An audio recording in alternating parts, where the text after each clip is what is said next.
नमस्कार दोस्तों। अगर आप भगवान शिव के चौथे ज्योतिर्लिंग अर्थात ओंकारेश्वर जाना चाहते हैं तो ये वीडियो बिल्कुल आपके लिए है। ओंकारेश्वर आने के लिए सबसे पहले आपको इंदौर आना होगा। इंदौर आप रेल मार्ग, सड़क मार्ग या हवाई मार्ग किसी भी तरह से आ सकते हैं। तो इंदौर आने के बाद सबसे पहले आपको सरवटे बस स्टैंड पे आना होगा। यहाँ से आपको बस मिलेगी जो तकरीबन 3 घंटे में आपको ओंकारेश्वर ड्रॉप कर देगी।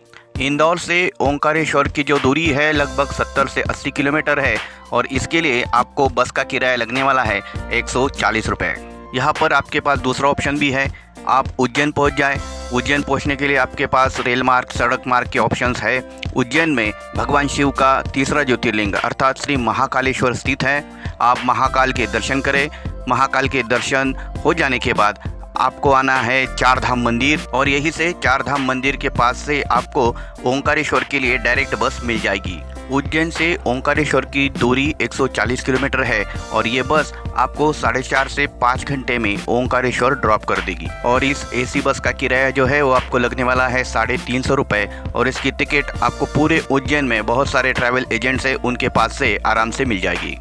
ओंकारेश्वर में पहुंचते ही आपको रहने का इंतज़ाम करना है और इसके लिए सबसे बेस्ट है ओंकारेश्वर में स्थित संत गजानन महाराज संस्थान। लेकिन ध्यान रहे, इस आश्रम में सिंगल पर्सन को रूम नहीं देते हैं, डॉर्मेंट्री भी नहीं देते। जब आप ओंकारेश्वर में पहुंचते हैं तो यहाँ पे आपको मेनली 3 चीज़ें करनी होती है। ओंकारेश्वर ज्योतिर्लिंग के दर्शन, ममलेश्वर ज्योतिर्लिंग के दर्शन और जो नर्मदा नदी है, नर्मदा नदी में बोटिंग का मज़ा आपको लेना है। लेकिन मैं जब ओंकारेश्वर में पहुंचा था तो दोपहर के लगभग 4:30 बज चुके थे और जो भक्त ओंकारेश्वर के दर्शन करके आ रहे थे, मैंने उनसे पूछा कि दर्शन के लिए कितना वक्त लगता है, तो वो 3 घंटे, 3.5 घंटे, 2.5 घंटे ऐसे बोल रहे थे। तो अपना कीमती टाइम बचाने के लिए सबसे पहले मैंने बोटिंग करने का फैसला लिया। बोटिंग करने के लिए आपको सबसे पहले ओंकारेश्वर में जो गोमती घाट है वहाँ पे आना होगा। यहाँ से आपको नर्मदा नदी में बोटिंग करने के लिए बोट मिलती है। नर्मदा नदी में बोटिंग करने के लिए ये लोग 300 रुपये चार्ज करते हैं और ओंकारेश्वर मंदिर तक पहुँचाने के लिए आना जाना ये लोग 100 रुपये चार्ज करते हैं। तो अब इस समय हम कर रहे हैं नर्मदा नदी में बोटिंग। ये हमें नर्मदा नदी में कुछ स्पॉट दिखाएंगे और उनके बारे में जानकारी भी देंगे। यहाँ पर ओंकारेश्वर में नर्मदा नदी पर ओंकारेश्वर डैम बना हुआ है। ये बोट वाले हमें डैम तक लेके जाएंगे।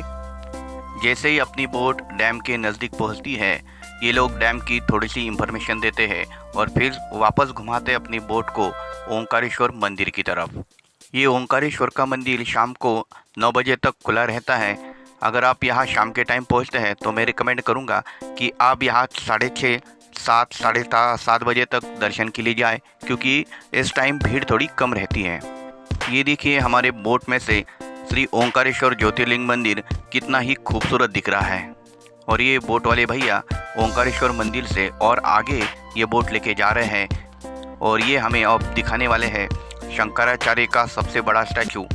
यहाँ पे एक पहाड़ी पे शंकराचार्य का बड़ा सा स्टैचू बनाया हुआ है।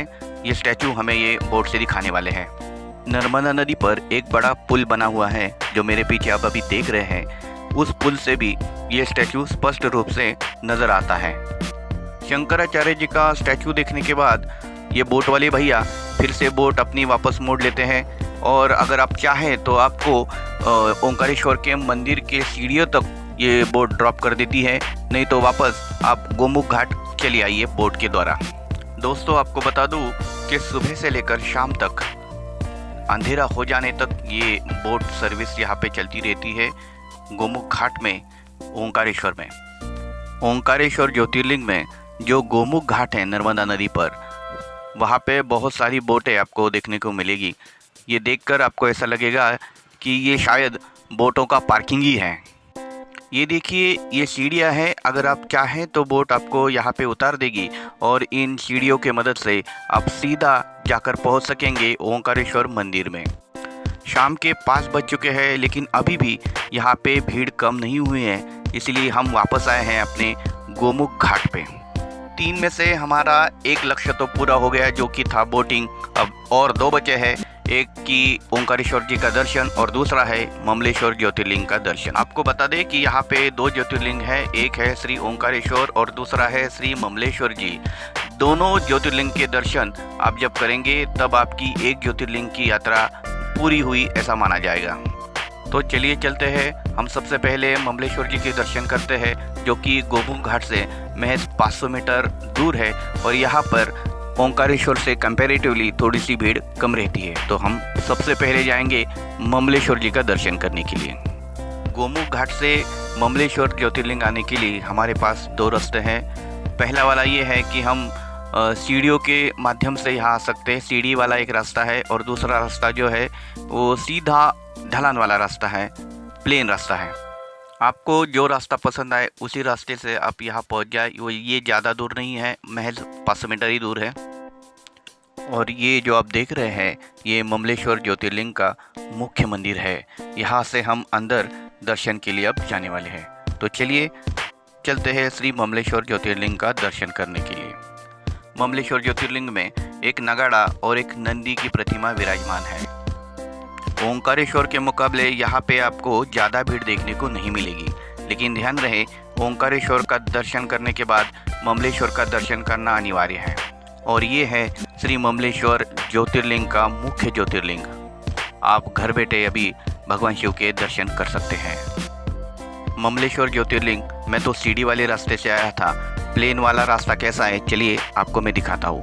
यह है मुख्य प्रवेश द्वार प्लेन वाले रास्ते का, यहाँ से आप अंदर प्रवेश कर सकते हैं। ममलेश्वर महादेव मंदिर के साथ साथ यहाँ पे और छोटे छोटे मंदिर भी बने हुए हैं, आप देख सकते हैं मेरे पीछे। सावन का महीना और श्री महाशिवरात्रि के पर्व पर यहाँ पे बहुत सारी भीड़ रहती है, इसलिए मैं रिकमेंड करूँगा कि आप दिवाली के बाद या दिवाली के पहले यहाँ आ जाए। भीड़ आपको बहुत ही कम देखने को मिलेगी यहाँ पे, और भोलेनाथ के दर्शन भी आपके बहुत अच्छे से हो जाएंगे।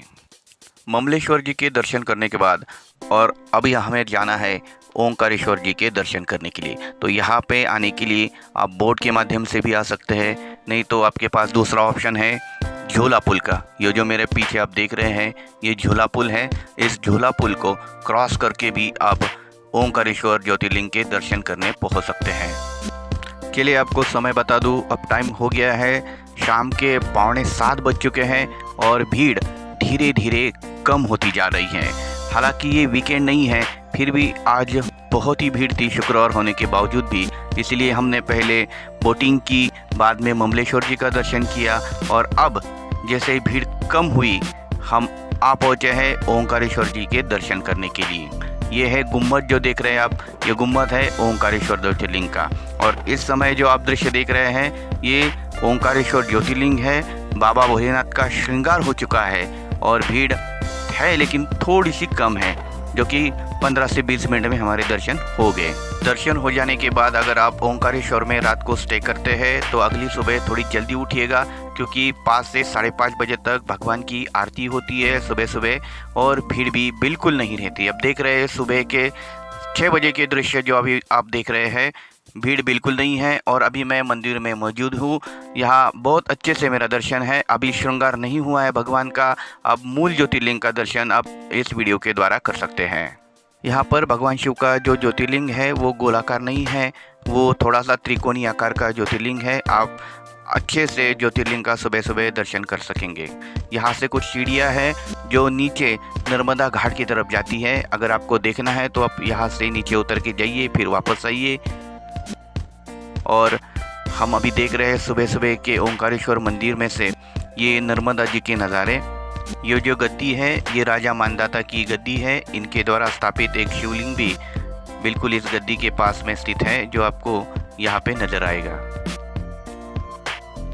अगली सुबह आप अगर चाहें तो एक बार फिर से नर्मदा नदी में बोटिंग कर सकते हैं, नहीं तो जो हमारा गोमुख घाट है उस घाट पे ही एक प्राचीन मंदिर स्थित है जो कि भगवान विष्णु को समर्पित है। ये इस मंदिर में भी अब आप अगर चाहें तो दर्शन कर सकते हैं। ओंकारेश्वर में संत गजानन महाराज आश्रम के अलावा और भी छोटे मोटे बजट होटल है जो कि आपको मिल जाएंगे। तो इस तरह से शिव की नगरी ओंकारेश्वर में आप एक रात आराम से रुक सकते हैं, कोई भी दिक्कत नहीं है। रहिए आराम से, फ़ोटो वगैरह खींचिए, एंजॉय कीजिए, भगवान शिव का दर्शन करें। आप चाहें तो नर्मदा की परिक्रमा भी कर सकते हैं। ये 8 किलोमीटर का मार्ग है, ये आपके ऊपर डिपेंड है। यहाँ खाने पीने की भी ठीक ठाक सुविधा है। ये सब हो जाने के बाद आप फिर से ओंकारेश्वर बस स्टैंड आइए, वहाँ से आपको इंदौर के लिए बस मिल जाएगी।